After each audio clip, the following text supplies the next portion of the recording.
Jadi di sini ada saya Emily dan nanti ada Aurel, Nana, dan juga Louis. Nah, di sini kami bakal ngebahas tentang pembelahan sel. Jadi pembelahan sel adalah sel yang mengalami pertumbuhan, perbaikan, dan reproduksi. Pembelahan sel ini dapat dibedakan menjadi dua. Yang pertama ada mitosis dan yang kedua ada meiosis. Jadi pembelahan pertama kita bakal bahas tentang pembelahan mitosis.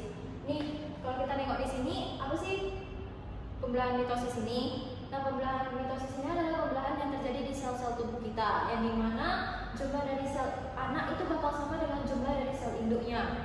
Terus yang kedua, kita bakal ngebahas tentang meiosis. Nah, meiosis adalah pembelahan yang hanya terjadi pada sel-sel kelamin. Tujuannya ya untuk menghasilkan sel gamet, yaitu antara sel sperma kalau nggak sel ovum.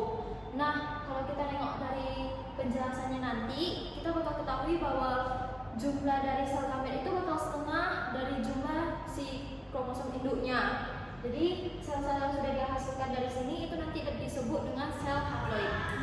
Oke, jadi yang pertama kita akan bahas tentang pembelahan secara mitosis. Seperti yang udah Evelyn bilang tadi, mitosis ini adalah pembelahan yang terjadi pada sel tubuh, di mana menghasilkan dua sel anak identik yang sifatnya itu mirip dengan sel induknya.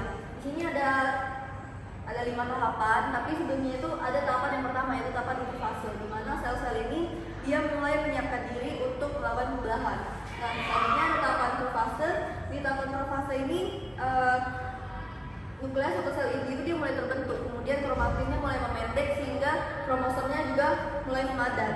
Dan selanjutnya adalah tahapan metafase. Tahapan metafase ini kromosom homolog dia berbaris rapi di tengah sel. Dan benang-benang spindle ini dia mulai menempel pada centromer setiap kromosom dan menariknya ke tengah.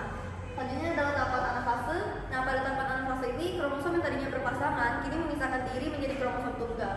Kemudian kromosom tunggal ini ditarik oleh benang spindle ke ujung-ujung atau ke sisi yang berlawanan pada setiap sel. Selanjutnya adalah tahapan telofase. Nah, pada tahapan telofase ini kromosom yang sudah sampai di kutub tadi dia akan mulai menipis dan kemudian dia bakal berubah kembali jadi kromatin, dan selaput-selaput inti sel dia mulai terbentuk kembali, atau nukleus ini dia mulai terbentuk kembali, dan sel akhirnya bersiap untuk membelah jadi dua. Dan kita masuk ke tahap yang terakhir. Pada tahapan sitokinesis ini sitoplasma mulai membelah dan membentuk sel anak. Jadi ini adalah tahapan di mana dia sudah membelah dan akhirnya sel anak ini dia memiliki jumlah kromosom yang sama atau bersifat identik dengan sel induknya. Selanjutnya kita masuk ke proses meiosis, yang dimana terdapat dari dua jenis meiosis. Yang pertama meiosis 1 dan juga meiosis 2. Saya akan membahas meiosis 1 yang dimana dimulai dengan kromosom mulai memadat, membran inti hilang, dan juga benang spindle muncul. Yang dimana pada proses profase 1 kromosom mulai memadat juga tampak jelas.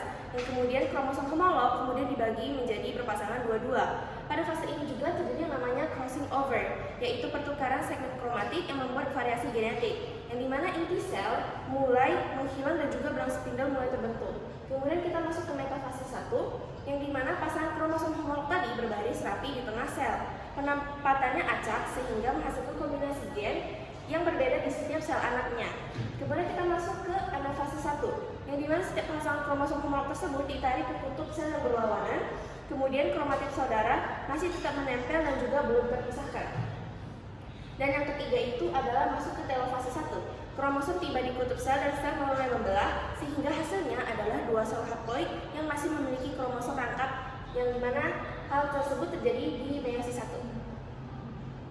Nah, sekarang saya akan menjelaskan tentang meiosis 2 yang terdiri dari profase 2, metafase 2, anafase 2, dan telofase 2.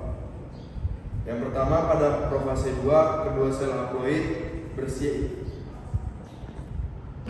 Jadi pada profase 2, kedua sel haploid bersiap membelah kembali.